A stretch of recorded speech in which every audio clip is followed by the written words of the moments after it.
भारत के 125 करोड़ मेरे प्यारे देशवासियों, आजादी के पावन पर्व पर आप सबको हृदय से बहुत बहुत शुभकामनाएं। 15 अगस्त का ये सवेरा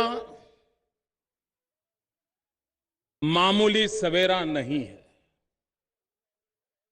ये विश्व के सबसे बड़े लोकतंत्र का स्वातंत्र पर्व का सवेरा है।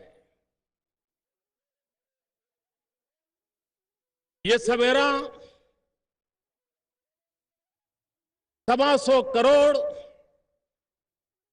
देशवासियों के सपनों का सवेरा है। यह सवेरा 125 करोड़ देशवासियों के संकल्प का सवेरा है। और ऐसे पावन पर्व पर जिन महापुरुषों के बलिदान के कारण, त्याग और तपस्या के कारण सदियों तक भारत की अस्मिता के लिए जूझते रहे, अपने सर कटवाते रहे, जवानी जेल में खपाते रहे, यातनाएं झेलते रहे, लेकिन सपने नहीं छोड़े, संकल्प नहीं छोड़े। ऐसे आजादी के स्वातंत्र सेनानियों को मैं आज कोटि कोटि वंदन करता हूं।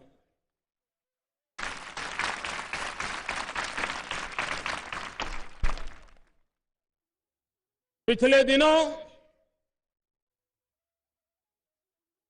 हमारे देश के अनेक गणमान्य नागरिकों ने,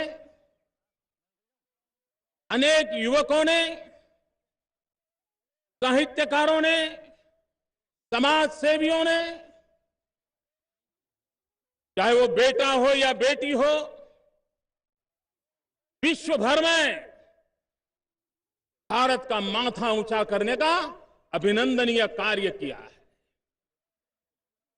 अनगिनत वो लोग हैं जिनको मैं आज लाल किले की प्राची से भारत का माथा ऊंचा करने के लिए हृदय से बहुत बहुत शुभकामनाएं देता हूं, अभिनंदन करता हूं।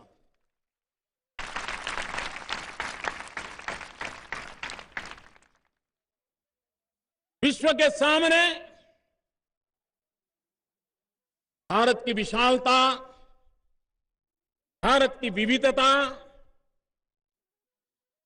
इसके गुणगान होते रहते हैं। लेकिन जैसे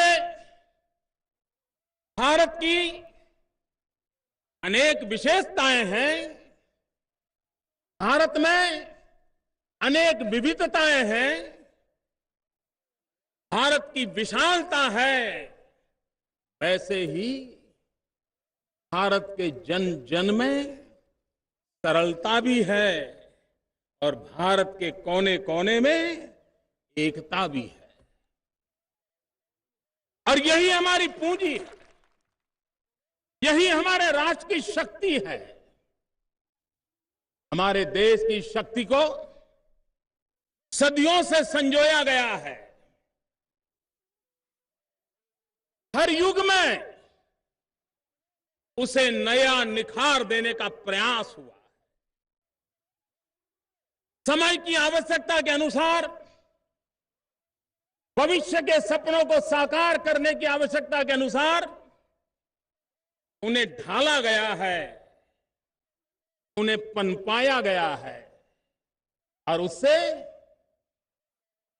चिर पुरातन परंपराओं के बीच नित्य नूतन संकल्पों के साथ यह देश आज यहां पहुंचा है। हमारी एकता, हमारी सरलता, हमारा भाईचारा, हमारा सद्भाव, ये हमारी बहुत बड़ी पूंजी है। इस पूंजी को कभी दाग नहीं लगना चाहिए, कभी उसे चोट नहीं पहुंचनी चाहिए। अगर देश की एकता बिखर जाए तो सपने भी चूर चूर हो जाते हैं। और इसलिए चाहे जातिवाद का जहर हो, संप्रदायवाद का जुनून हो, उसे हमें किसी भी रूप में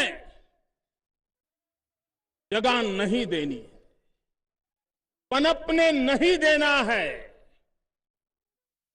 और जातिवाद का जहर हो, संप्रदायवाद का जुनून हो, उसे हमें विकास के अमृत से मिटाना है, विकास के अमृत धारा पहुंचानी है और विकास की अमृत धारा से एक नई चेतना प्रगटाने का प्रयास करना है। भाइयों बहनों, यह देश टीम इंडिया के कारण आगे बढ़ रहा है और यह टीम इंडिया 125 करोड़ देशवासियों की बृहद टीम है। क्या कभी दुनिया ने सोचा है कि 125 करोड़ देशवासियों की एक टीम जब टीम बनकर के लग जाती है तो राष्ट्र को नई ऊंचाइयों पर पहुंचाते हैं, वे राष्ट्र को बनाते हैं, राष्ट्र को बढ़ाते हैं, वे राष्ट्र को बचाते भी हैं। और इसलिए हम जो कुछ भी कर रहे हैं, हम जहां पहुंचने का प्रयास कर रहे हैं, वह ये 125 करोड़ की टीम इंडिया के कारण है और टीम इंडिया के आभारी है। लोकतंत्र में जन भागीदारी ये सबसे बड़ी पूंजी होती है। अगर 125 करोड़ देशवासियों की भागीदारी से हम देश को चलाएंगे तो देश हर पल 125 करोड़ कदम आगे चलता जाएगा। और इसलिए टीम इंडिया के इस रूप में जन भागीदारी को बल दिया गया है, प्राथमिकता दी गई है। चाहे इलेक्ट्रॉनिक प्लेटफॉर्म के माध्यम से MyGov.in हो, चाहे नागरिकों से लगातार आते रहे लाखों पत्र हो, चाहे मन की बात हो, चाहे नागरिकों के साथ संवाद हो, इसी मार्ग से दिनों दिन जन भागीदारी बढ़ती चली जा रही है। बहुत बड़ी मात्रा में हर काम में दूर सुदूर गांवों में बैठे हुए लोगों के भी सुझाव हमें मिलते रहे और यही टीम इंडिया की ताकत है। मेरे प्यारे देशवासियों, ये बात निश्चित है, इस टीम इंडिया का एक ही जनादेश है और वो जनादेश है हमारी सारी व्यवस्थाएं, हमारी सारी योजनाएं इस देश के गरीब को काम आनी चाहिए।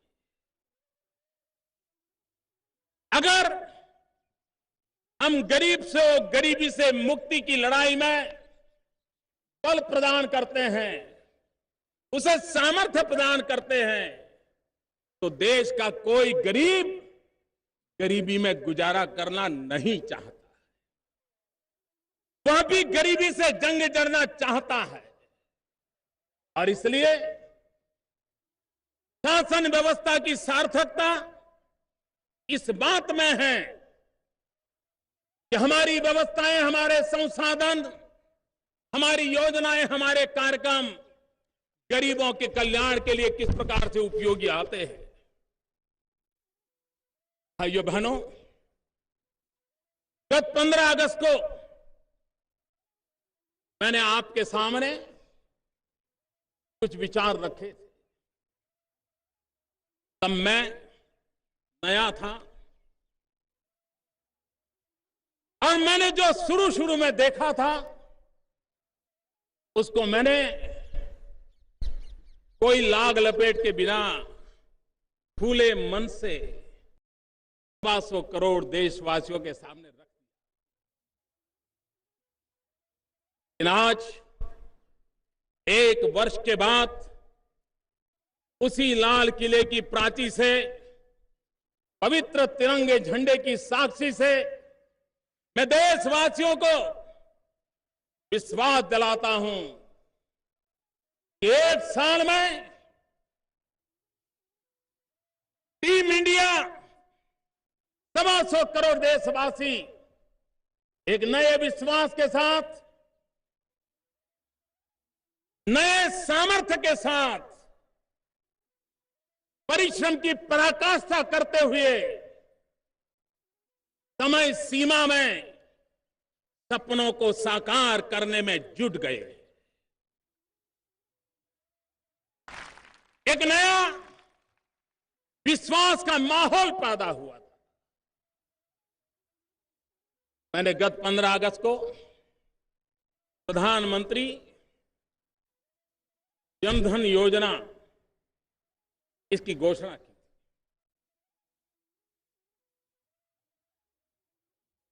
देश में 60 साल बीते, गरीबों के लिए बैंकों का राष्ट्रीयकरण किया गया, लेकिन इसके बावजूद भी 60 साल के से भी अधिक समय के बाद गत 15 अगस्त को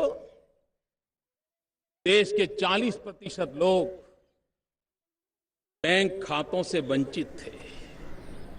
गरीब के लिए बैंकों के दरवाजे बंद थे। हमने संकल्प किया कि इस कलंक को मिटाना है और विश्व में फाइनेंशियल इंक्लूजन की जो बातें होती है, उस फाइनेंशियल इंक्लूजन को एक मजबूत धरातल पर अगर लाना है तो देश के गरीब से गरीब व्यक्ति को आर्थिक गतिविधि की मुख्य धारा में जोड़ना पड़ेगा और बैंक अकाउंट ये उसका एक प्रारंभ बिंदु है। और हमने तय किया था, करेंगे, करते हैं, सोचते हैं, देखते हैं, ऐसा नहीं। हमने कहा था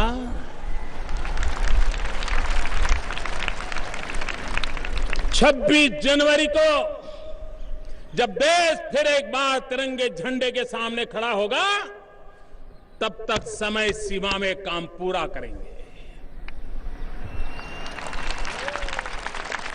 मेरे देशवासियों, मैं आज गर्व से कहता हूं कि हमने समय सीमा में काम पूरा किया।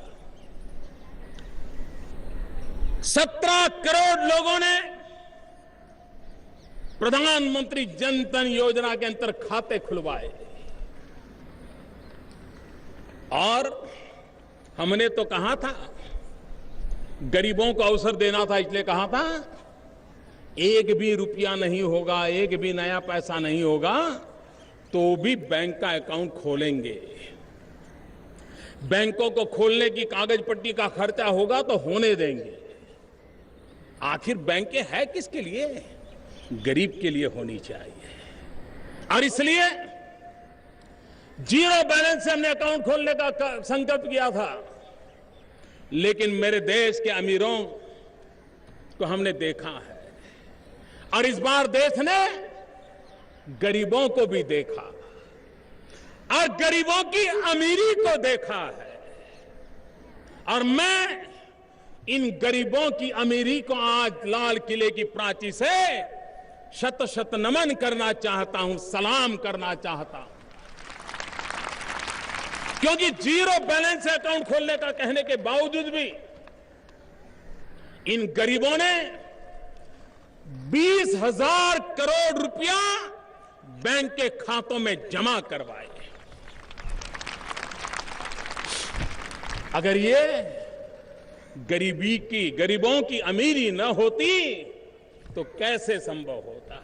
और इसलिए इन गरीबों की अमीरी के बलबूते, गरीबों की अमीरी के बलबूते ये टीम इंडिया आगे बढ़ेगी, ये मेरा विश्वास आज प्रकट हो रहा है। भाइयों बहनों, हमारे देश में कहीं पर एक बैंक का ब्रांच खुल जाए या बैंक का नया मकान बन जाए तो इतनी बड़ी चर्चा होती कि वाह, बहुत बड़ा काम हो गया, बड़ा विकास हो रहा है, बड़ी प्रगति हो रही है। क्योंकि 60 साल तक हमने इन्हीं मानदंडों से देश के विकास को नापा है। वो नापने की पट्टी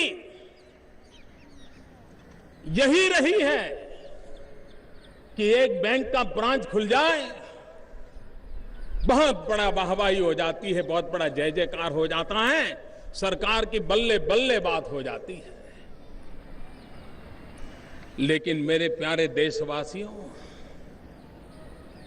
बैंक खाता खोलना तो बैंक का ब्रांच खोलना मुश्किल काम नहीं है। सरकारी तिजोरी से वो काम हो जाता है।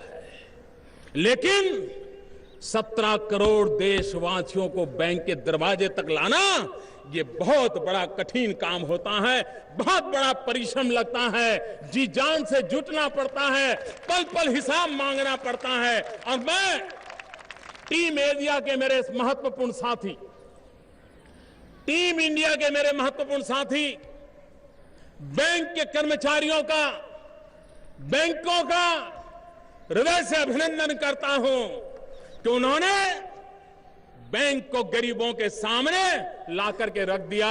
और ये चीज आने वाले दिनों में बहुत बड़ा बदलाव लाने वाली है। दुनिया में आर्थिक चिंतन धाराओं में एक चिंतन धारा ये भी है कि फाइनेंशियल इंक्लूजन ये हमेशा अच्छा नहीं होता है, और उसके कारण गरीबी का बोझ व्यवस्थाओं पर पड़ता है। मैं इस विचार से सहमत नहीं। भारत जैसे देश में अगर विकास का पिरामिड हम देखें तो पिरामिड के जो सबसे नीचे की सतह होती है वो सबसे चौड़ी होती है। अगर वो मजबूत हो तो विकास का सारा पिरामिड मजबूत होता है। आज विकास के पिरामिड में हमारे देश का दलित, पीड़ित, शोषित, वंचित, उपेक्षित वो वहां पर बैठा हुआ है। हमें पिरामिड, विकास की पिरामिड की इस नींव को मजबूत करना है ताकि फाइनेंशियल इंक्लूजन के द्वारा अगर वो ताकतवर होगा तो विकास का पिरामिड कभी हिलेगा नहीं। कितने ही झोंके क्यों ना आए, उसे कोई संकट नहीं आएगा। और विकास का ये पिरामिड आर्थिक मजबूती पर खड़ा होगा तो उनकी खरीद शक्ति बहुत बढ़ेगी। और जब समाज के आखिरी इंसान की खरीद शक्ति बढ़ती है तो इस इकोनॉमी को आगे बढ़ने से कोई रोक नहीं पाता है। वो बहुत तेज गति से देश को विकास की नई ऊंचाइयों पर ले जाता है। और इसलिए हमारी कोशिश यह है कि हम उस पर बल दें। हमने सामाजिक सुरक्षा पर बल दिया है, गरीबों के भलाई के ऊपर बल दिया है। प्रधानमंत्री सुरक्षा बीमा योजना, अटल पेंशन योजना और प्रधानमंत्री जीवन ज्योति योजना। हमारे देश में करोड़ों करोड़ों लोग हैं जिनको सुरक्षा का कवच नहीं है। इंश्योरेंस का लाभ हमारे देश में निम्न मध्यम वर्ग को भी नहीं पहुंचा है। गरीब की बात तो छोड़ो।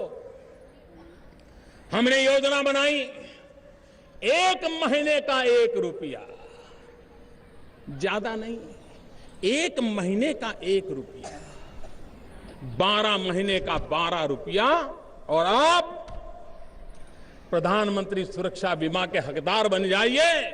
अगर आपके परिवार में कोई आपत्ति आई तो 2 लाख रुपया आपके परिवार को मिल जाएगा। अर्थतंत्र को कैसे चलाया जाता है। हमने प्रधानमंत्री जीवन ज्योति बीमा योजना लाए। 1 दिन के 90 पैसे, 1 रुपये से भी कम, साल भर के 330 रुपया आपके परिवार के स्वास्थ्य के लिए, आपके परिवार की सुरक्षा के लिए 2 लाख रुपयों का बीमा सिर्फ 90 पैसे 2 रोज के हमने किया। भाइयों बहनों, भूतकाल में योजनाएं तो बनती रही है। कौन सरकार होगी जो योजना नहीं बनाती होगी? हर कोई बनाते हैं। कौन सरकार होती है जो घोषणाएं नहीं करती? हर कोई करती है। कौन सरकार होती है जो उद्घाटन के दिए न जलाती हो, फीता न काटती हो? सब कोई करते हैं। लेकिन कसौटी इस बात पे होती है कि हम जिन बातों को करते हैं उसको पूरा करते हैं कि नहीं करते। हमने एक नए वर्क कल्चर पर दबाव डाला। हमने एक नई कार्य संस्कृति पर दबाव डाला है। और भाइयों बहनों, हमारे देश की कई योजनाएं जो 40 साल पुरानी हो, 50 साल पुरानी हो, 5 करोड़ 7 करोड़ लोगों से आगे नहीं पहुंच पाती। इस योजना को अभी तो 100 दिन पूरे हुए हैं। 100 दिन, 100 दिन में 10 करोड़ नागरिकों ने इसका लाभ लिया है। 10 करोड़ नागरिकों हमारे देश में। ये 10 करोड़ नागरिक मतलब कि 10 करोड़ परिवार है। इसका मतलब ये हुआ कि देश में जो 30-35 करोड़ परिवार है, उसमें से 100 दिन के भीतर भीतर 10 करोड़ परिवार इस योजना में शरीक हो गए हैं। भाइयों बहनों, हमारी सरकार की, टीम इंडिया की पिछले 1 साल की जो विशेषता है, टीम इंडिया का जो पराक्रम है, टीम इंडिया 125 करोड़ देशवासी टीम इंडिया, उन्होंने जो सबसे बड़ा काम किया है, समय सीमा में निर्धारित कामों को पूरा करना। मैंने पिछली बार लाल किले पर से शौचालय की बात की थी, स्वच्छता की बात की थी। देश के लिए पहले घंटे 2 घंटे अजूबा लगा कि एक ऐसा प्रधानमंत्री है कि लाल किले पर शौचालय बनाने में के लिए समय खपा रहा है। लेकिन आज पूरे देश में जितने भी सर्वे होते हैं, हर सर्वे में एक बात उजागर आती है कि इस टीम इंडिया की सबसे महत्वपूर्ण, जन जन को छूने वाली कोई बात है तो वो स्वच्छता का अभियान है। भाइयों बहनों, हमने स्वच्छता अभियान को आगे बढ़ाने के लिए समाज के लोगों को आह्वान करते रहते थे। 9 लोगों का नाम अंकित करते थे। एक दौर चल पड़ा था। लेकिन आज इस टीम इंडिया को मुझे बधाई देनी है। चाहे सेलिब्रिटीज हो, चाहे राजनेता हो, चाहे समाज सेवक हो, शिक्षाविद हो, सांप्रदायिक जीवन से जुड़े हुए, आध्यात्मिक जीवन से जुड़े हुए महानुभाव हो, चाहे हमारे मीडिया के मित्र हो, सबने किसी की आलोचना किए बिना, बुराइयों को खोजने के बिना जन सामान्य को प्रशिक्षित करने का एक बहुत बड़ा बीड़ा उठाया है। मैं जिन्होंने इस काम को किया है उन सबका आज हृदय से अभिनंदन करता हूं। लेकिन सबसे ज्यादा एक बात मुझे कहनी है, ये स्वच्छ भारत के अभियान को सबसे बड़ी ताकत कहां से मिली है, उसके सबसे बड़े ग्रांड एम्बेसडर कौन है? आपका ध्यान नहीं गया होगा, लेकिन आप अपने परिवार में याद कीजिए क्या हुआ था। हिंदुस्तान में ऐसे कोटि कोटि परिवार हैं जिन परिवारों में 5 साल के, 10 साल के, 15 साल के बालक ये स्वच्छ भारत अभियान के सबसे बड़े एम्बेसडर बने हैं। ये बालक घर में कोई कूड़ा कचरा करता है तो बच्चे मां बाप को रोकते हैं, नहीं, गंदगी मत करो, कूड़ा कचरा मत फेंको। किसी पिता को गुटखा खाने की आदत है और कार का शीशा खोलता है तो बच्चा रोक देता है कि दादा बाहर थूकना नहीं, भारत स्वच्छ रहना चाहिए। यह कार्यक्रम की सफलता उन छोटे छोटे बालकों के कारण है। मैं मेरे देश के भविष्य के प्रति, उन बालकों के प्रति अपना सर झुकाना चाहता हूं, सर झुका करके नमन करना चाहता हूं। जो बात बड़े बड़े लोगों को समझने में देर लगती है, वो भोले भाले निर्मल मन के बालकों ने तुरंत पकड़ लिया है। और मुझे विश्वास है जिस देश का बालक इतना सजग हो, स्वच्छता के लिए प्रतिबद्ध हो, वो देश स्वच्छ होके रहेगा, गंदगी के प्रति नफरत पैदा होके रहेगी। 2019 महात्मा गांधी की 150वीं जयंती हम मनाने वाले हैं और महात्मा गांधी की 150वीं जयंती स्वच्छ भारत को हमें उन्हें अर्पित करना है। महात्मा गांधी को 150वीं जयंती पर इससे बड़ी कोई श्रद्धांजलि नहीं हो सकती और इसलिए अभी तो काम शुरू हुआ है, लेकिन मुझे इसको आगे बढ़ाना है, इसको रोकना नहीं है, संतोष मानना नहीं है। मैंने ट्रायल के लिए, क्या ये काम टीम इंडिया कर पाती है कि नहीं कर पाती, इसके ट्रायल के लिए एक जिसको नाप सकूं ऐसे एक कार्यक्रम को यहां से मैंने घोषित किया था। किसी से सलाह मशवरा करके घोषित नहीं किया था, जिलों से, गांवों से जानकारियां प्राप्त कर करके घोषित नहीं किया था। बस मेरे दिल में आया और मैंने कह दिया था कि अगली 15 अगस्त तक हमारे विद्यालयों में, हमारे स्कूलों में लड़के और लड़कियों के लिए अलग शौचालय बना देंगे।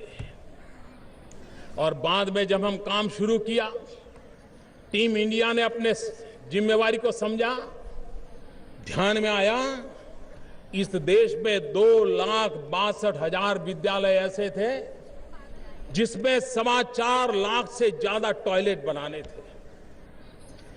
यह आंकड़ा इतना बड़ा था कि कोई भी सरकार सोचती कि नहीं साहब इसके लिए समय बढ़ा दीजिए, लेकिन टीम इंडिया का संकल्प देखिए, किसी ने भी समय बढ़ाने की मांग नहीं की। और आज 15 अगस्त को मैं उस टीम इंडिया का अभिनंदन करता हूं कि उन्होंने भारत के तिरंगे झंडे का सम्मान करते हुए इस सपने को पूरा करने में कोई कसर नहीं छोड़ी और करीब करीब सारे टॉयलेट बनाने के काम में टीम इंडिया ने सफलता पाई है। मैं इसके लिए राज्य सरकारों को अभिनंदन देता हूं, जिला इकाई में बैठे हुए सरकारी अफसरों को अभिनंदन करता हूं, शिक्षा संस्था में बैठे हुए नीति निर्धारक हो या संचालक हो, उन सबका अभिनंदन करता हूं।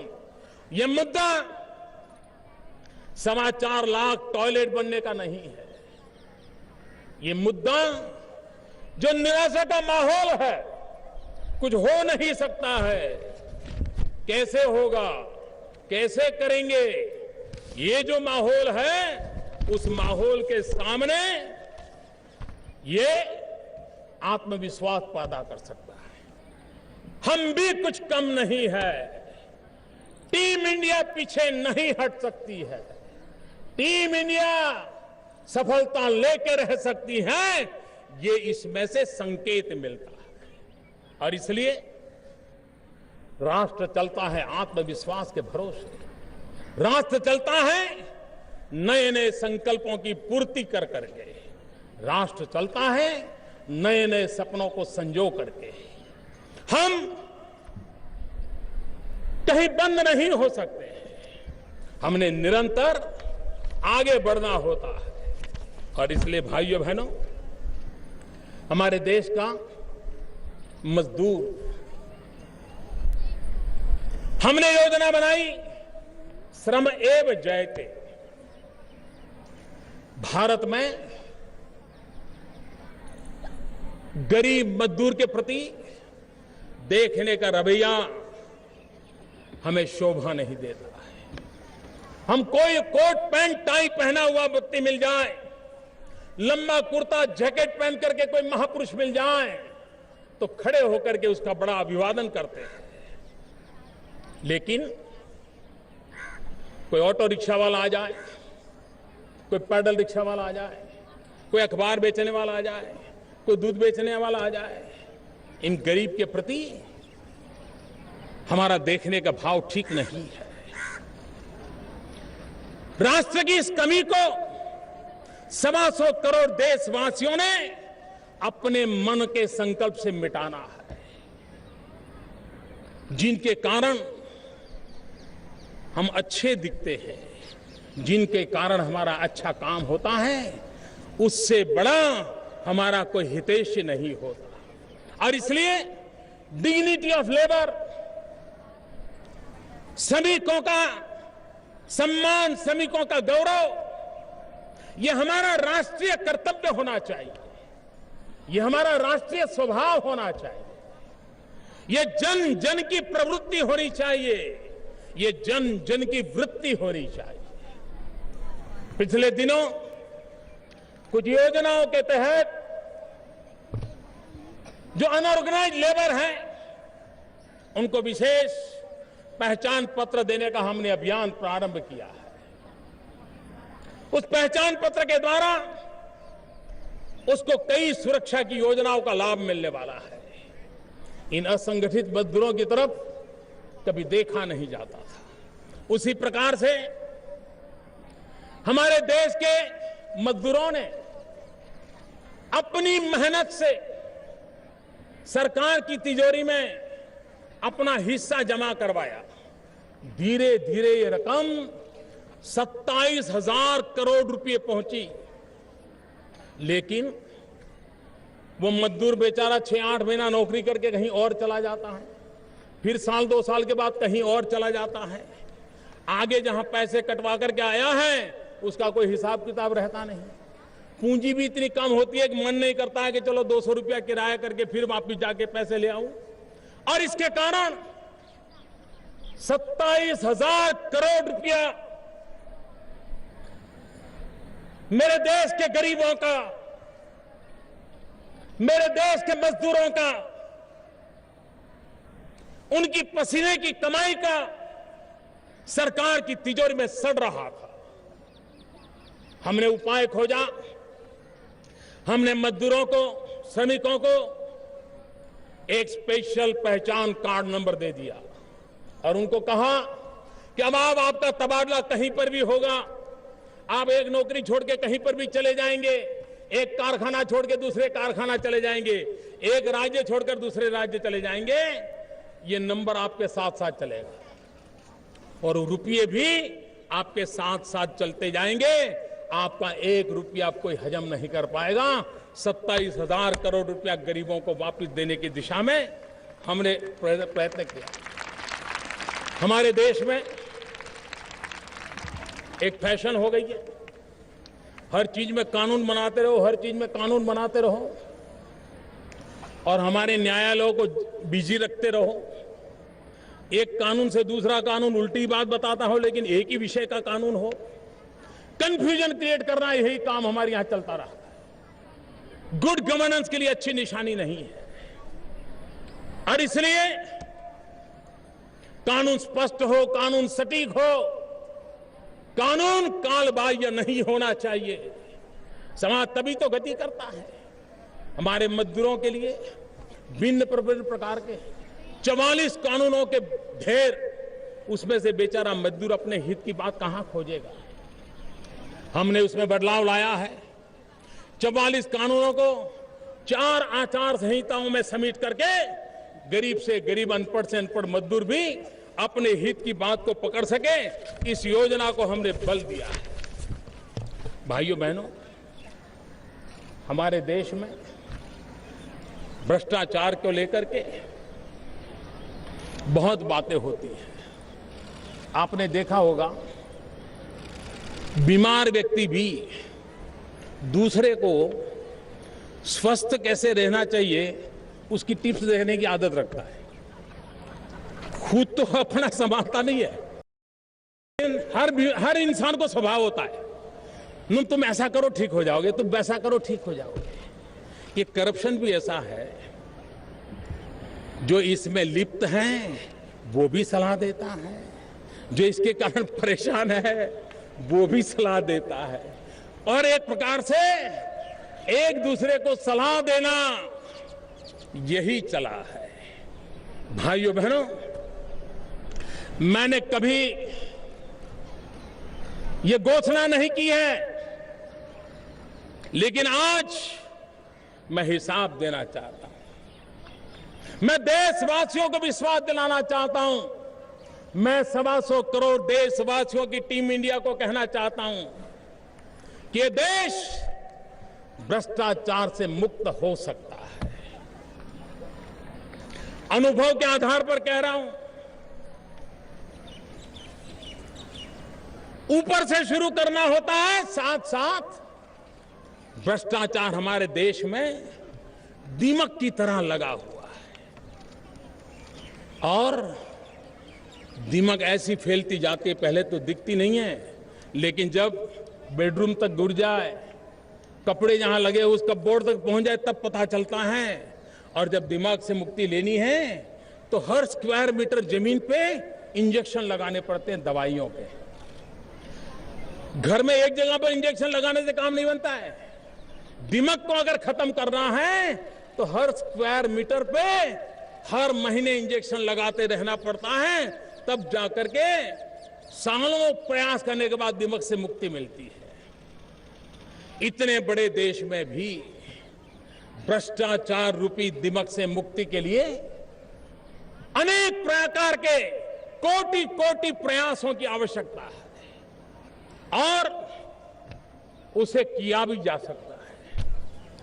कभी कभी मैं अगर ये कहता कि मैं एलपीजी गैस सब्सिडी 15,000 करोड़ रुपया कट करने वाला हूं, तो मैं दावे से कहता हूं, हिंदुस्तान में इस सरकार की वाहिवाही के सैकड़ों लेख लिखे गए होते हैं कि मोदी बड़ा दम वाला है कि उसने 15,000 करोड़ रुपए की गैस की सब्सिडी को बंद कर दिया। ये आदमी है जो बड़े कठोर निर्णय कर सकता है, और अगर वो नहीं किया तो यार कुछ होता नहीं है, कुछ दिखता नहीं है। कभी कभी कुछ लोगों को निराशा की गर्त में डूबने का शौक होता है। जब तक वो 4 लोगों के बीच निराशा की बातें न करें, उनको रात को नींद नहीं आती। ये उनका एक व्यसन होता है। कुछ बीमार लोग होते हैं जिनको कोई बीमारी के लिए पूछे तो पसंद नहीं आता है, वो चाहते नहीं कि बीमारी का पता चले। और कुछ बीमार ऐसे होते हैं, वो इंतजार करते हैं, यार वो आया नहीं, वो पूछने नहीं आया, और फिर उसको घंटे पर वर्णन करते थे, ऐसा हुआ ऐसा हुआ ऐसा हुआ। मैं देख रहा हूं कुछ लोग होते हैं जो निराशा ढूंढते रहते हैं, निराशा फैलाते रहते हैं, और जितनी ज्यादा निराशा फैले उतना उनकी ज्यादा गहरी नींद आती है। ऐसे लोगों के लिए न योजनाएं होती हैं, न कार्यकलाप होते हैं, और न ही 125 करोड़ देशवासियों की टीम इंडिया इनके लिए भी समय इन्वेस्ट करने के लिए तैयार है। लेकिन होता कैसे है? एलपीजी की सब्सिडी हमने डायरेक्ट बेनिफिट ट्रांसफर की स्कीम लाए, जनधन अकाउंट का फायदा लिया, आधार कार्ड का फायदा लिया, और ग्राहकों के खाते में सीधी सब्सिडी पहुंचाई। और इसके कारण जो दलाल थे उनकी दुकान बंद हो गई, जो बिचौलिए थे उनकी दुकान बंद हो गई, जो काला बाजारी थे उनकी दुकान बंद हो गई। सही व्यक्ति को सही लाभ, किसी का 1 रुपया काटा नहीं, बड़ी वाहवाही हो ऐसी घोषणाएं नहीं की, व्यवस्था में सुधार किया। और मैं आज मेरे 125 करोड़ देशवासियों की इंडिया टीम को कहना चाहता हूं, इसके कारण करीब 15,000 करोड़ रुपया, हर साल का 15,000 करोड़ रुपया जो कि गैस सिलेंडर के नाम से चोरी होता था, वो बंद हो गया, भ्रष्टाचार चला गया मेरे देशवासियों। लगता होगा काम कैसे होते हैं मेरे भाइयों बहनों। 15,000 करोड़ रुपया भारत जैसे देश के लिए सामान्य बात नहीं होती है, और वो हमने करके दिखाया। और हमने खुली वेबसाइट बनाई, डीलरों को यहां बोर्ड लगवाया, इसके बावजूद भी किसी भी की शिकायत है तो आधी रात को उसको गैस सिलेंडर मिल जाएगा। लेकिन देश को लूटने वालों के लिए इजाजत नहीं है, गरीबों के पैसे लूटने वालों के लिए इजाजत नहीं है। क्या ये काम भ्रष्टाचार के खिलाफ लड़ाई का काम है कि नहीं? मेरे भाइयों बहनों, देश ने एक रिक्वेस्ट की थी मैंने मेरे देशवासियों को कि अगर आप आर्थिक रूप से संपन्न हैं तो आप एलपीजी सब्सिडी क्यों लेते हैं? ये 500-700 रुपया आपके लिए क्या जरूरत है? 500-700 रुपया तो आप चाय पान में एक दिन में खर्च करने वाले लोग हैं। मैंने अभी बात शुरू की है, अभियान नहीं चलाया, क्योंकि टीम इंडिया पर मेरा भरोसा है, जैसे जैसे बात पहुंचेगी परिणाम मिलता जाएगा। लेकिन आज मैं गर्व से कहता हूं कि ये एलपीजी गैस सिलेंडर की सब्सिडी गिव इट अप का मूवमेंट चलाया, अब तक 20 लाख लोगों ने गैस सब्सिडी छोड़ दी। भाई, ये आंकड़ा छोटा नहीं है, ये छोटा आंकड़ा नहीं है। हम मंदिर में प्रसाद की कतार में भी खड़े रहते हैं तो कभी मन करता है कि छोटे भाई के लिए भी और एक प्रसाद दे दे, ये हमारी प्रकृति है। लेकिन और ये 20 लाख कोई अमीर घराने के लोग नहीं है, सामान्य मध्यम वर्ग, कोई शिक्षक पेंशन पे गुजारा करता है। लेकिन जब उसने सुना कि ये सिलेंडर किसी गरीब परिवार को जाने वाला है, उसने अपनी सब्सिडी छोड़ दी। मेरे भाइयों बहनों, गरीबों के कल्याण के लिए जब 20 लाख गैस सिलेंडर उस गरीब परिवार में पहुंचेंगे जहां का रसोड़ा किचन धुएं से भरा हुआ रहता है, आप मुझे बताइए उस मां को कितना सुख मिलेगा। छोटे छोटे बच्चे धुएं के कारण रोते रहते हैं, उनको कितना सुख मिलेगा। काम सही दिशा में करने से परिणाम मिलता है। भाइयों बहनों, अगर मैं कोयले की चर्चा करूंगा तो कुछ पॉलिटिकल पंडित उसको राजनीति के तराजू से तोलेंगे। ये जगह उस काम के लिए नहीं है, और इसलिए मैं सभी पॉलिटिकल पंडितों को प्रार्थना करता हूं कि मैं जिस कोयले की चर्चा करने जा रहा हूं उसको राजनीति के तराजू से कृपा करके मत तोलिए। ये राष्ट्र की संकल्प शक्ति का तकाजा है। जब सीएजी ने कहा कि कोयले पर्ची से कोयले की खदान देने के कारण 1,76,000 करोड़ का नुकसान हुआ।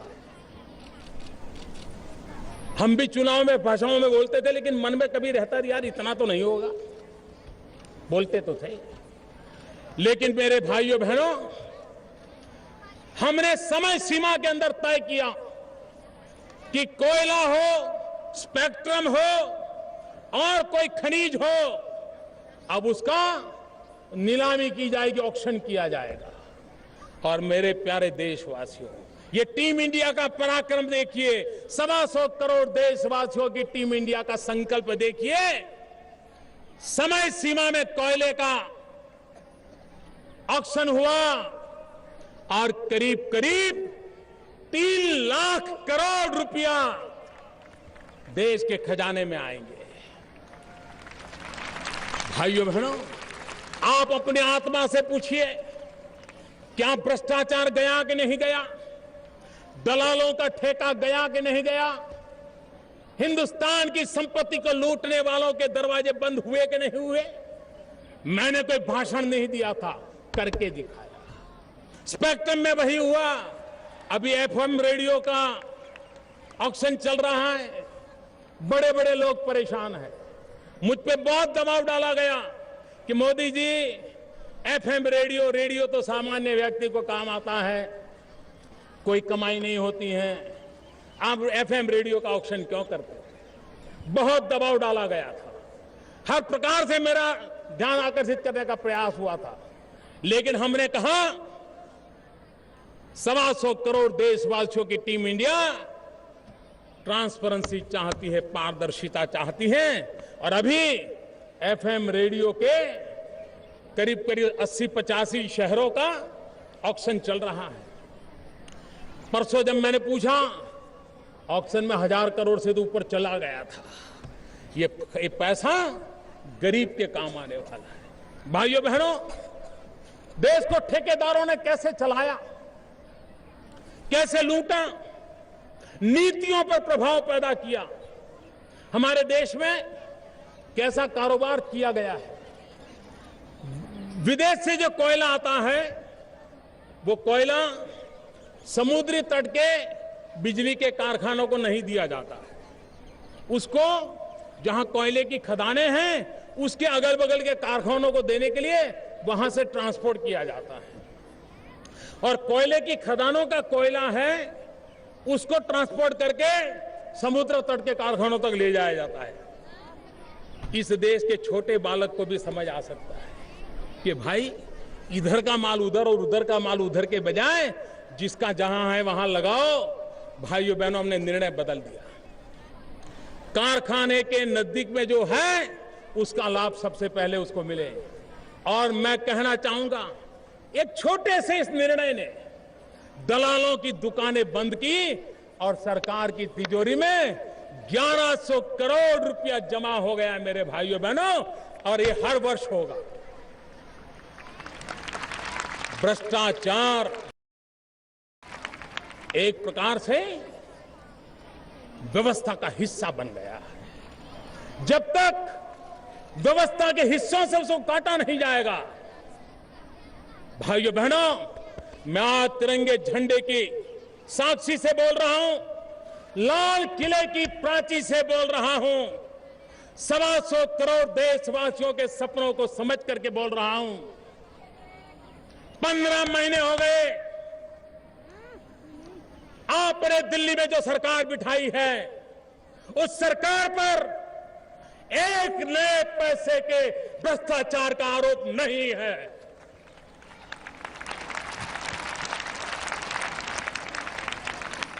और मैं, मेरे देशवासियों, आपने मुझे जिस काम के लिए बिठाया है, इस काम को पूरा करने के लिए हर जुल्म को सहता रहूंगा, हर अवरोधों को झेलता रहूंगा, लेकिन आपके आशीर्वाद को लेकर के भ्रष्टाचार मुक्त भारत के सपने को साकार करके रहूंगा। यह आपको मैं कहने आया। लेकिन मैंने कहा था,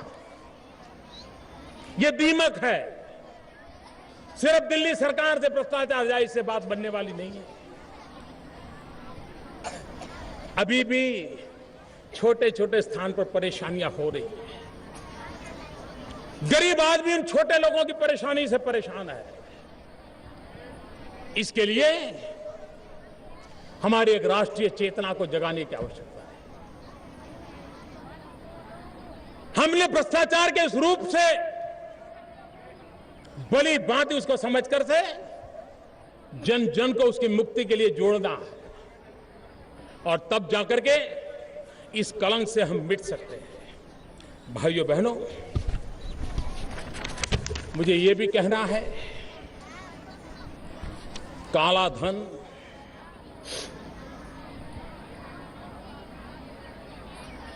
काले धन के लिए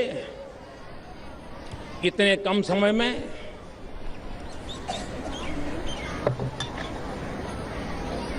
हमने एक के बाद एक अत्यंत महत्वपूर्ण कदम उठाए। सरकार बनने के पहले ही दिन सुप्रीम कोर्ट के मार्गदर्शन में एसआईटी बना दी। 3 साल से लटका हुआ काम हमें पहले ही सप्ताह में पूरा कर दिया। वो एसआईटी आज काम कर रही है। मैं G20 समिट में गया, दुनिया के वो देश वहां मौजूद थे जिनकी मदद से काला धन वापस आ सकता है। G20 समिट में भारत के आग्रह पर काले धन के खिलाफ प्रस्ताव किया गया और हर देश दूसरे को मदद करेगा काला धन देशों को वापस पहुंचाने के लिए, इसका संकल्प किया गया। अमेरिका के साथ फटका का कानून हमने नाता जोड़ दिया। हमने विश्व के उन देशों के साथ उस प्रकार की संधियां की है ताकि वो देश अपने पास इस प्रकार का कोई भारतीय नागरिक का धन हो तो उसकी जानकारियां हमें रियल टाइम देता रहेगा। एक के बाद एक कदम उठाते गए। भाइयों बहनों, हमने एक कठोर कानून पारित किया।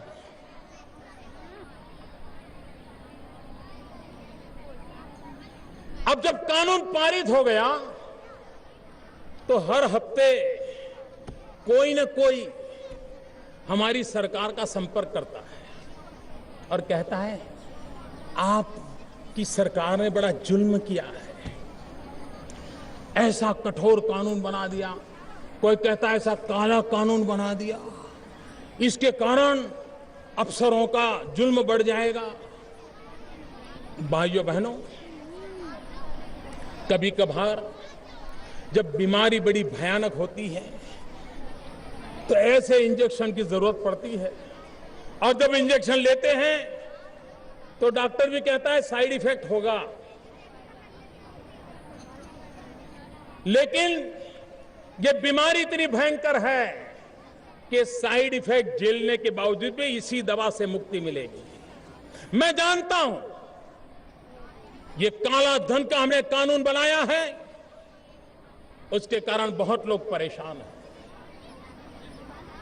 बहुत लोगों को मुसीबत दिखाई दे रही है। काला धन थोड़ा डाइल्यूट हो, थोड़े नियमों में छूट आ जाए, इसके लिए हमारे तक संदेश पहुंचाए जाते हैं। मैं टीम इंडिया 125 करोड़ देशवासी, मैं आज ये कहना चाहता हूं, वो साइड इफेक्ट की तैयारी के साथ भी काले धन के खिलाफ कठोरता से काम लेने की दिशा में हम आगे बढ़े और बढ़ेंगे।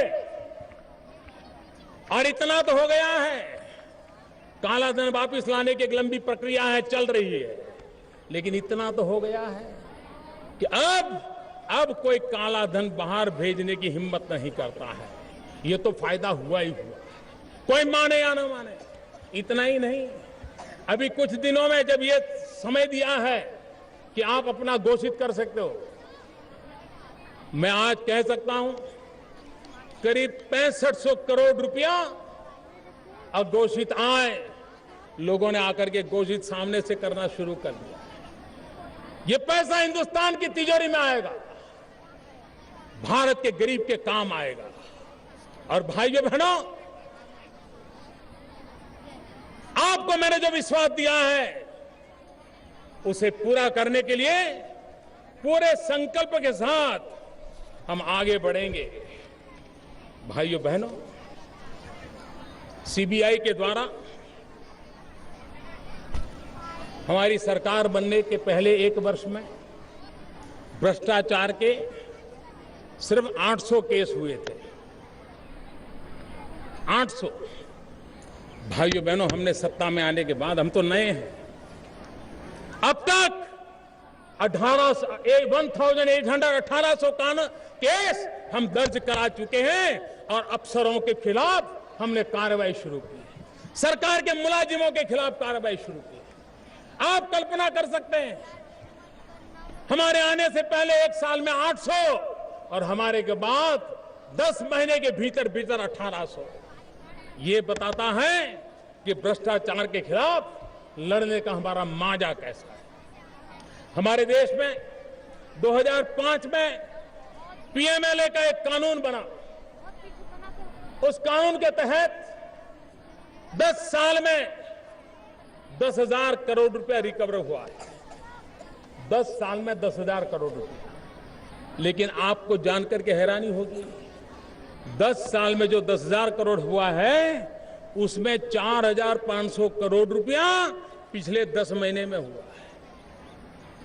यह दिखाता है कि हमारी भ्रष्टाचार के खिलाफ लड़ने की प्रतिबद्धता प्रेस कॉन्फ्रेंस करके हमने नहीं जताई है, हमने धरती पर कदम उठा करके जताई है और हमने परिणाम पाया है। हमने व्यवस्थाओं को बदलने की कोशिश की है। मनरेगा, सीधा जनधन अकाउंट में पैसा कैसे जाए, बच्चों की स्कॉलरशिप, सीधा पैसा बैंक के अकाउंट में कैसा जाए, कम से कम दलाली कैसे हो, उस दिशा में हमने काम प्रारंभ किया है। और मुझे विश्वास है कि इन कामों के कारण देश उन बातों को पूरा कर पाएगा। मेरे किसान भाइयों बहनों, गत वर्ष वर्षा का संकट हुआ था। जितनी मात्रा में वर्षा चाहिए नहीं हुई थी। देश के अर्थतंत्र को भी नुकसान हुआ था और किसानों को भी नुकसान हुआ था। उसके बावजूद भी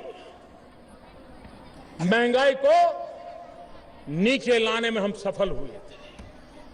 यह मानना पड़ेगा कि हमारे आने से पहले महंगाई डबल डिजिट थी, 2 अंकों में चलती थी। हमारे आने के एक के बाद एक प्रयासों के कारण बारिश कम होने के बावजूद भी, किसान परेशान हुआ, उसके बावजूद भी महंगाई को 2 अंकों से नीचे लाते लाते करीब 3-4% तक लाने में हम सफल हो गए। उसको और नीचे ला जाने का प्रयास हमारा जारी रहेगा, क्योंकि गरीब से गरीब की थाली में संतोषजनक खाना मिले, इस सपनों को लेकर के हम चल रहे हैं। लेकिन हमारे देश के कृषि जीवन को एक बहुत बड़े बदलाव की आवश्यकता है। जमीन कम होती जा रही है, परिवारों में जमीन बढ़ती चली जा रही है, टुकड़े छोटे हो जा रहे हैं। हमारी जमीन की उपजाऊ ताकत बढ़ानी पड़ेगी, प्रोडक्टिविटी बढ़ानी पड़ेगी। किसान को पानी चाहिए, किसान को बिजली चाहिए। उस सपने को पूरा करने की दिशा में हम काम कर रहे हैं। 50,000 करोड़ रुपया प्रधानमंत्री कृषि सिंचाई योजना के लिए हमने लगाने का तय किया है। और खेत तक पानी कैसे पहुंचे और पानी बचाना भी होगा। Save water, save energy, save fertiliser, इस मंत्र को लेकर के हमने हमारे कृषि जीवन में आंदोलन खड़ा करना है। और इसलिए हम उस काम को आगे बढ़ाने के लिए पर ड्रॉप मोर क्रॉप, एक एक बूंद से अधिकतम फसल, और सफल किसान इस काम को आगे बढ़ाने की दिशा में, ये धन खर्चने की दिशा में आगे बढ़े हैं।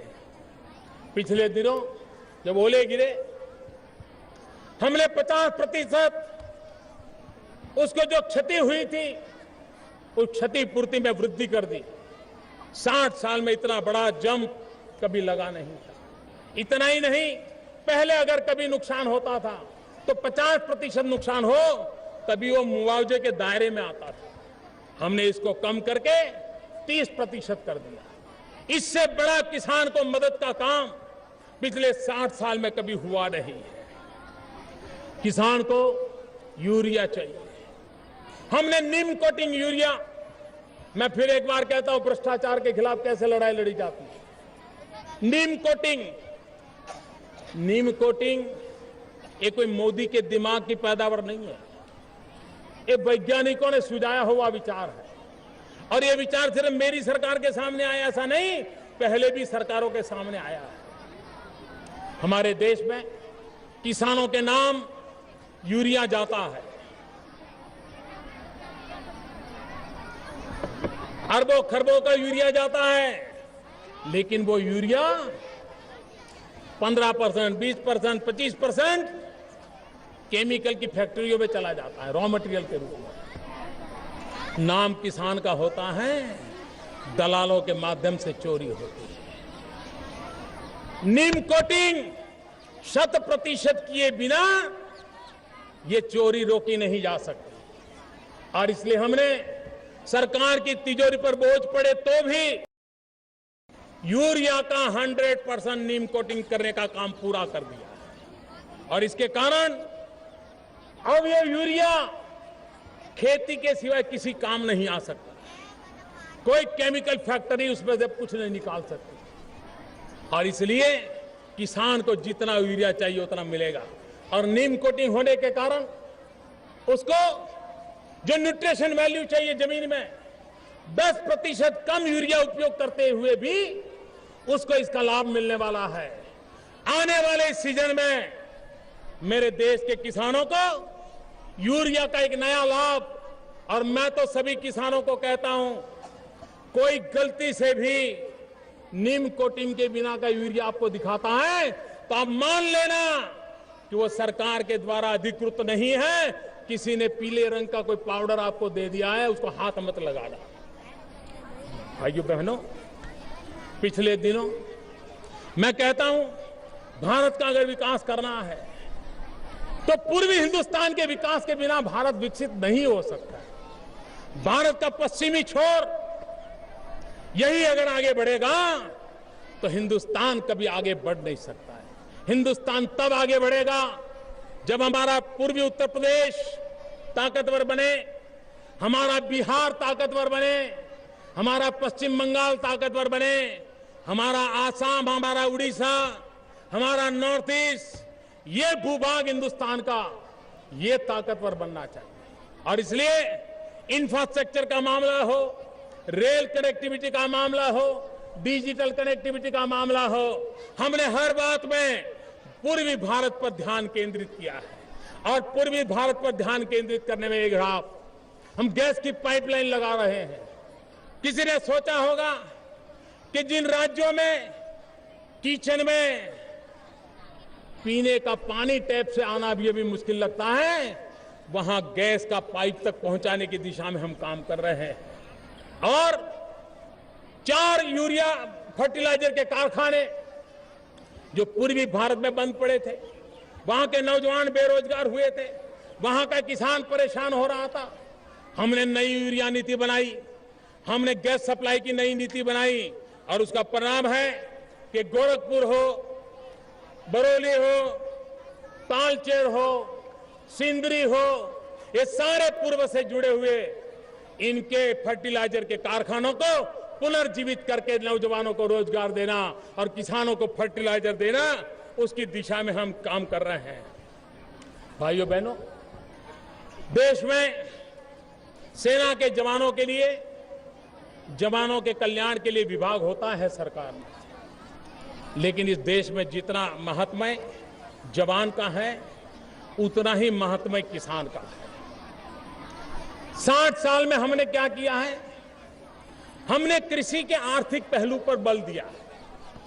हमारी कृषि अच्छी हो, कृषि का विकास हो, और इसलिए सरकार का मंत्रालय का नाम भी कृषि मंत्रालय रहा।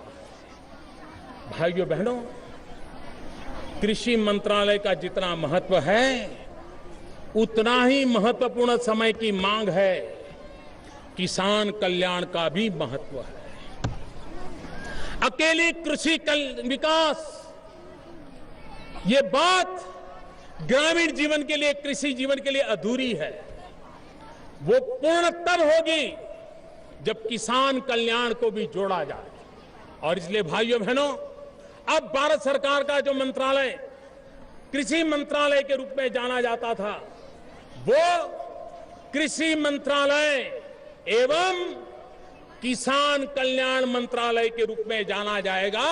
और आने वाले दिनों में कृषि के लिए जैसे योजना बनेगी, वैसे किसान कल्याण की भी योजना बनेगी, जाकि मेरे किसान को जो व्यक्तिगत जीवन में समस्याएं झेलनी पड़ती है, मुसीबतों से गुजरना पड़ता है, तो सरकार एक स्थायी व्यवस्था के रूप में उसको मदद करने की दिशा में प्रयास करेगा।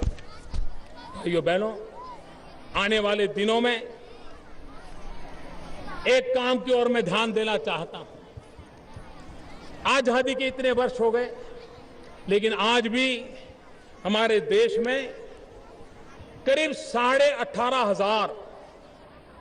18,500 गांव ऐसे हैं कि जहां बिजली का तार नहीं पहुंचा है, बिजली का खंभा नहीं पहुंचा है। आजादी का सूरज, आजादी का प्रकाश, आजादी के विकास की किरणें 18,500 गांव वंचित है।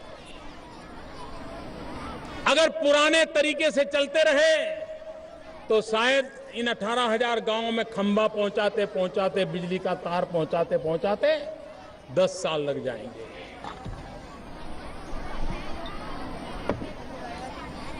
देश 10 साल इंतजार करने के लिए तैयार नहीं है। मैंने सरकार के मुलाजिमों की मीटिंग ली।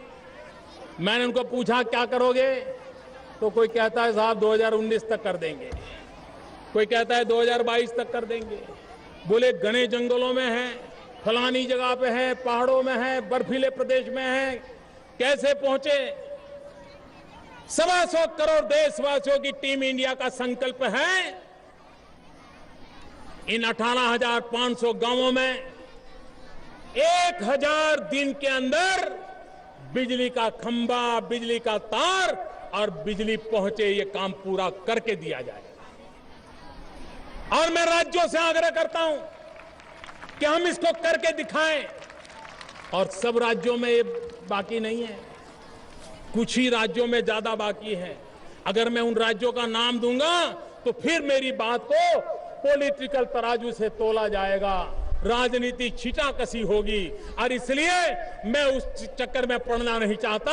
और इसलिए मैं कहता हूं 125 करोड़ देशवासियों की टीम इंडिया लाल किले से ये संकल्प करती है कि राज्यों के सहयोग से, स्थानीय इकाइयों के सहयोग से आने वाले 1000 दिन में 18,500 गांवों में हम बिजली पहुंचाने का काम करेंगे। हमारे देश में जैसे किसान कल्याण एक चिंता का विषय मैंने हाथ लगाया है, उसी प्रकार से जहां से देश को ताकत मिलती है, जहां से खनिज संपदा निकलती है, चाहे कोयला निकलता हो, चाहे बॉक्साइट निकलता हो, चाहे और खनिज संपदा निकलती हो, लेकिन वहां का जो क्षेत्र है उसके विकास के प्रति उदासीनता रहती है। आप वहां के लोगों का जीवन देखो।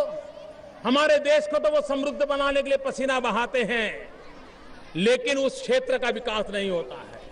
और इसलिए हमने जहां से खनिज निकलती हैं, वहां के मजदूरों के विकास के लिए, वहां के किसानों के विकास के लिए एक विशेष योजना बनाई है। और हर वर्ष करीब करीब 6,000 करोड़ रुपया उन इलाकों के लिए खर्च किया जाएगा जो ज्यादातर मेरे आदिवासी भाइयों के इलाके में है, मेरे आदिवासी क्षेत्रों में है। कोयला कहाँ है? आदिवासियों के बीच में। वहां का विकास हो, उस पर हमने काम शुरू किया है। भाइयों बहनों, 21वीं सदी में देश को आगे बढ़ाने में हमारी युवा शक्ति का महत्व है। और आज मैं घोषित करना चाहता हूं, पूरे विश्व की तुलना में हमें आगे बढ़ना है तो हमारे युवकों को हमें प्रोत्साहित करना होगा, उनको अवसर देना होगा। हमारे युवक नए उद्योगकार कैसे बने, हमारे युवक नए उत्पादक कैसे बने, पूरे देश में इन नए उद्यमियों के द्वारा एक स्टार्टअप का पूरा नेटवर्क कैसे खड़ा हो। हिंदुस्तान का कोई जिला, हिंदुस्तान का कोई ब्लॉक ऐसा ना हो कि आने वाले दिनों में नए स्टार्टअप शुरू न हुए हो। क्या भारत ये सपना नहीं दे सकता कि हम दुनिया में, स्टार्टअप की दुनिया में भारत नंबर 1 पर पहुंचेगा? आज हम नहीं है। भाइयों बहनों, इस स्टार्टअप को मुझे बढ़ देना और इसलिए मेरा संकल्प है आने वाले दिनों में स्टार्टअप इंडिया और देश के भविष्य के लिए stand up India. Startup India, stand up India. ये startup India, stand up India, इस काम को जब मैं आगे लेकर जाना चाहता हूं तब मेरे भाइयों बहनों, हमारे देश में पिछले 1 साल में बैंक के लोगों ने बहुत बड़ा पराक्रम किया और जब आप अच्छा करते हो तो मेरी जरा अपेक्षाएं भी ज्यादा बढ़ जाती हैं। मेरे बैंक के मित्र, मेरी अपेक्षाएं बढ़ रही हैं, इसलिए मुझसे नाराज मत होना, लेकिन आप पर मेरा भरोसा है कि आपके छोटे छोटे लोग इस राष्ट्र की आर्थिक उन्नति के लिए बहुत बड़ा योगदान दे रहे हैं और आगे ज्यादा देंगे। मैं आपको एक काम आज देना चाहता हूं। मैं 1.25 लाख बैंक की इकाइयां हैं देश में, 1.25 लाख ब्रांचेज हैं हमारे देश में। इन 1.25 लाख ब्रांचेज को आज मैं एक विशेष रूप से काम देना चाहता हूं। यह वर्ष डॉक्टर बाबा साहब आंबेडकर की 125वीं जयंती का वर्ष है, 125वीं जयंती का वर्ष। 1 करोड़ 25 लाख बैंक की ब्रांच है। क्या हमारे बैंक की ब्रांच, ये जो मेरा स्टार्टअप इंडिया का कार्यक्रम है उसके और तो योजनाएं बनेगी, लेकिन हर ब्रांच ये संकल्प करे और आने वाले दिनों में पूर्ण करे कि अपने बैंक के ब्रांच के इलाके में हर ब्रांच, जहां ट्राइबल बस्ती हो वहां मेरे आदिवासी भाई को, जहां आदिवासी बस्ती नहीं है वहां मेरे दलित भाई को, और हर ब्रांच एक दलित को या एक आदिवासी को स्टार्टअप के लिए लोन दें, फाइनेंशियल मदद करें और एक साथ देश में 1.25 लाख मेरे दलित उद्योगकार पैदा हो। इस देश में ट्राइबल बस्ती में मेरे आदिवासी उद्योगकार पैदा हो। ये काम हम कर सकते हैं, स्टार्टअप को एक नया डायमेंशन दे सकते हैं। और दूसरा, ये 1.25 लाख ब्रांच क्या विशेष योजना महिला उद्यमियों के लिए बना सकती है? 1.25 लाख ब्रांच, 1.25 लाख महिला उद्यमी उनके स्टार्टअप को प्रमोट करे, उनको मदद करे आर्थिक। आप देखिए, देखते ही देखते हिंदुस्तान के कोने कोने में स्टार्टअप का जाल बढ़ जाएगा, नए उद्योगकार तैयार होंगे, कोई 1 को, कोई 2 को, कोई 4 को नौकरी देगा और देश की आर्थिक जीवन में बदलाव आएगा। भाइयों बहनों, देश में जब पूंजी निवेश होता है तो हम एक बात पर आग्रह रखते हैं कि मैन्युफैक्चरिंग का काम हो और ज्यादा से ज्यादा एक्सपोर्ट हो, और उसके लिए पूंजी निवेश करने वालों को सरकार का आर्थिक विभाग अनेक नई नई स्कीम देता है। इसका अपना महत्व है, उसको बनाए रखना है। लेकिन आज मैं एक नई बात लेकर के आगे बढ़ना चाहता हूं। हमारे देश में जो पूंजी निवेश हो, मैन्युफैक्चरिंग सेक्टर में पूंजी निवेश हो, उसमें सरकार की मदद के जो पैरामीटर है, उसमें एक महत्वपूर्ण पैरामीटर ये रहेगा कि आप जिस उद्योग को ला रहे हो उसमें आप अधिकतम लोगों को अगर रोजगार देंगे तो आपको आर्थिक पैकेज अलग प्रकार का मिलेगा। सरकार की सहायता रोजगार के साथ जोड़ करके नई इकाइयों के लिए सरकार अब योजना बनाएगी। देश में रोजगार के अवसर बढ़े, उस पर हम बल देना चाहते हैं। स्किल इंडिया, डिजिटल इंडिया, इन सपनों को पूरा करने की दिशा में हम बहुत आगे बढ़ चुके हैं। भाइयों बहनों, भ्रष्टाचार का एक क्षेत्र है नौकरी। गरीब से गरीब व्यक्ति चाहता है कि बेटे को नौकरी मिले, और हमने देखा है जब नौकरी के लिए है तो वो नौजवान किसी को ढूंढता है कि भाई मेरा रेलवे में इंटरव्यू आया है, टीचर में इंटरव्यू आया है, प्यून का इंटरव्यू आया है, ड्राइवर का इंटरव्यू आया है, कोई सिफारिश के लिए किसके पास जाओ। विधवा मां भी सिफारिश के लिए जगह सोती है। क्यों? क्योंकि हमारे यहां मेरिट से भी ज्यादा इंटरव्यू के कारण व्यक्ति के साथ न्याय और अन्याय के खेल खेले जाते हैं और कहा जाता है कि इंटरव्यू में फेल हो गया। मैंने अभी तक ऐसे मनोवैज्ञानिक नहीं देखे हैं कि 2 मिनट का इंटरव्यू करे और मनुष्य को पूरा जांच ले। भाइयों बहनों, मेरे मन में कई दिनों से चल रहा है, ये गरीब मां का बेटा, कम शिक्षा पाया हुआ व्यक्ति, जिसे छोटी छोटी नौकरियों की जरूरत है, क्या उसको इंटरव्यू देना जरूरी है? क्या बिना इंटरव्यू उसको नौकरी नहीं मिल सकती? क्या ऑनलाइन उसकी मार्कशीट के आधार पर यह तय हो कि हमें 500 लोगों की जरूरत, पहले 500 कौन है? हमें 2000 की जरूरत है, पहले 2000 कौन है? हां, जहां पर फिजिकल फिटनेस के टेस्टिंग है उसके दायरे अलग हो, उसकी पद्धति अलग हो। जहां ऊपर के नौकरियां हैं, जहां पर पर्सनालिटी का महत्व रहता है, एक्सपीरियंस का महत्व रहता है, लेकिन छोटी छोटी, मैं तो देख रहा हूं रेलवे की नौकरी के लिए नागालैंड, मिजोरम से लोग एग्जाम देने के लिए, इंटरव्यू देने के लिए मुंबई तक बेचारे दौड़ते हैं। ये मुझे बीमारी बंद करनी है।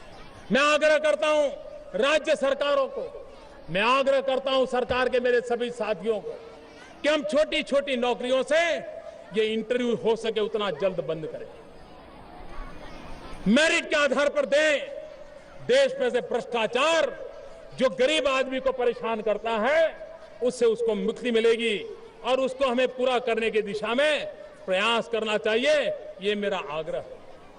मेरा देश चैन से सोता है। 125 करोड़ देशवासी चैन की नींद सोते हैं। उसका कारण हमारे देश के जवान सीमा पर अपने आप को बलि चढ़ाने के लिए प्रतिपल तैयार रहते हैं।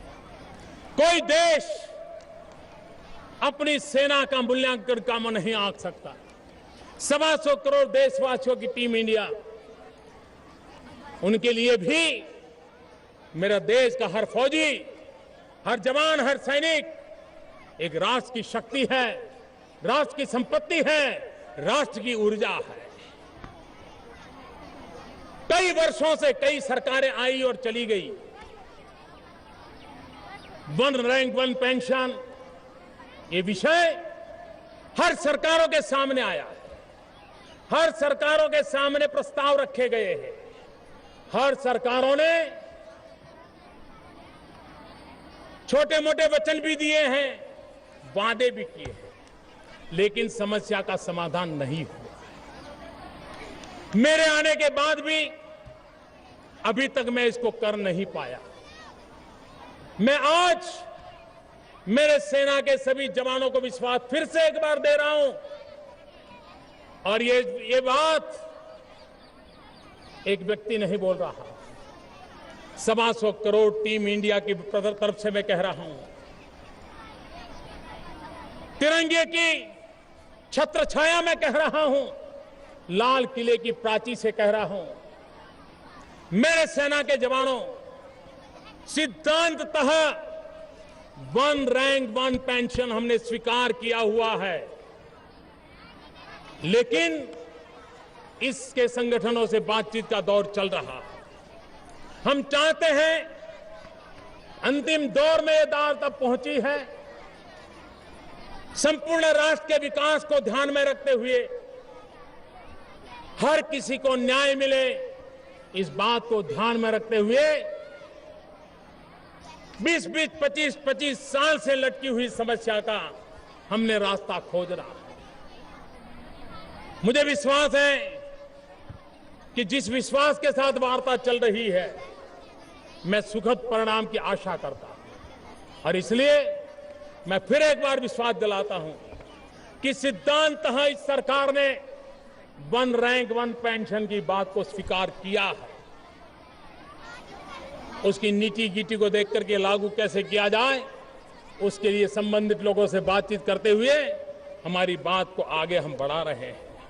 भाइयों बहनों, 2022 भारत की आजादी के 75 साल हो रहे हैं। भारत की आजादी के 75 साल 2022 15 अगस्त को मना करके चुप नहीं होना। आज इसी 15 अगस्त को 2022 15 अगस्त के लिए हमें संकल्प लेना है। हिंदुस्तान के 6 लाख गांव, हर गांव एक सपना तय करे, संकल्प तय करे कि 2022 को हमारे गांव को इस समस्या से हम मुक्त कर देंगे। 125 करोड़ देशवासी अपने जीवन में 2022 भारत की आजादी के 75 साल हम भी एक संकल्प करें, हर नागरिक एक संकल्प करे कि मैं देश की भलाई के लिए, समाज की भलाई के लिए इस काम को करूंगा।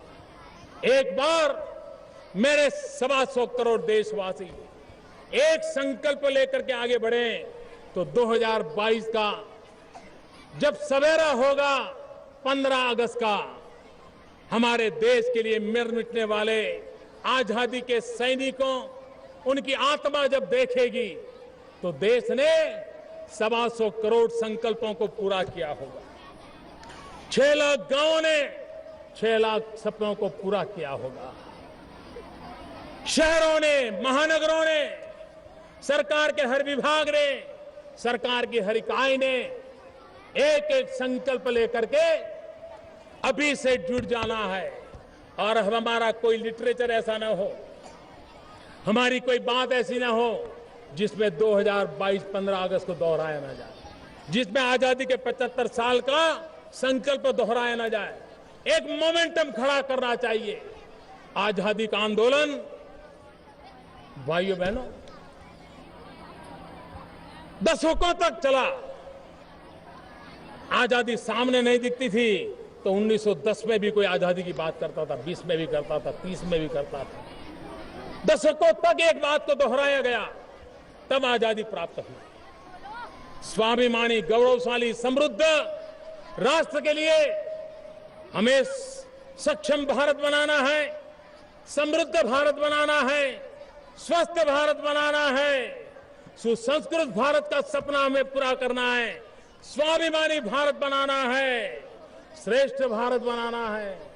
2022 तक इस देश में कोई गरीब बिना घर के न रहे। 24 घंटे बिजली पहुंचाने की दिशा में हमें सफल होना है। हमारा कृषक सबल हो, हमारा श्रमिक संतुष्ट हो, हमारी महिलाएं सशक्त हो, हमारे युवा स्वावलंबी हो, हमारे बुजुर्ग सकुशल हो और हमारे गरीब संपन्न हो। समाज में कोई पिछड़ा न रहे, हमारे हर किसी को अधिकार समान हो और पूरे भारतीय समाज में समरसता का माहौल हो। इसी सपने के साथ मैं फिर एक बार आजादी के इस पावन पर्व पर, आजादी के 75वीं वर्षगांठ एक निश्चित रोड मैप के साथ आगे बढ़ाने की तैयारी के साथ 125 करोड़ देशवासियों को हृदय से बहुत बहुत शुभकामनाएं देता हूं। मेरे साथ पूरी ताकत से बोलेंगे, भारत माता की, भारत माता की, भारत माता की, वंदे वंदे वंदे, जय हिंद, जय हिंद।